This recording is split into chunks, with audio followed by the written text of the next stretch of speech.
abogado na mga matatilino sa lahat ng bansa sa buong mundo. Huwag mo akong pabayaan dito pagkaluluha. Kahit hindi nila ako tulungan, okay lang yun. Hindi pa rin ako tutalikod ng obligasyon.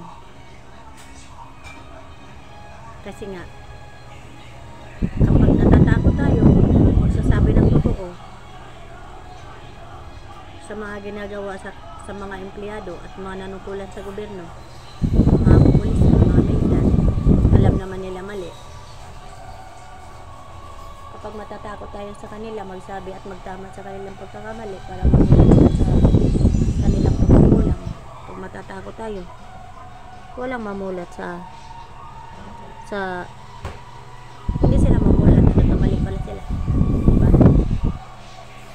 So kung nagalit ako at napaalalahanan ko kayo magalit, okay? Yan lang yung paalala ko sa inyo.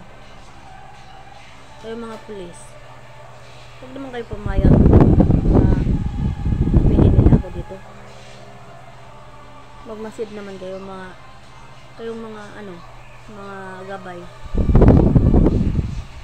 Kumabay naman kayo sa abot nyo makakaya. Huwag nyo akong pabayaan. Kung hindi nila ako tutulungan, okay lang naman. Nakakain naman ako dito. Na may matirhan lang ako na hindi ako maulanan, okay lang naman yun. Basta galamin nyo lang ako. Parang ginalang nyo na rin yung mga tungkulin sa gobyerno. Respontuhin nyo lang ako. Parang respeto nyo na rin yung mga tungkulin sa gobyerno. Okay? Huwag nyo hayaan na balasobasin sa ibang mga empleyadong nakababa, lalo na't mga volunteer, saka sa ibang mga residente na hindi kumikilala ng batas o tungkulin sa gobyerno. Okay? I love you sa inyo lahat. Mga responsable tayo. Dapat magpapakita natin.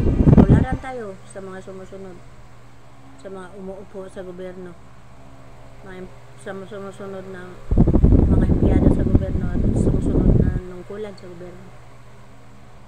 Pakita natin na kaya natin gumawa ng tama.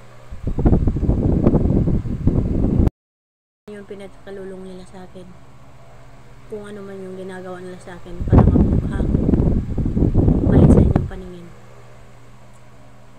Nasa inyo na lang yan kung maniwala kayo. Basta ako,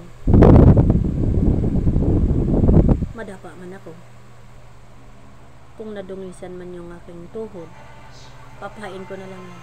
Tayo naman, hindi tatalikod ang oras. Ganon ako manindigan.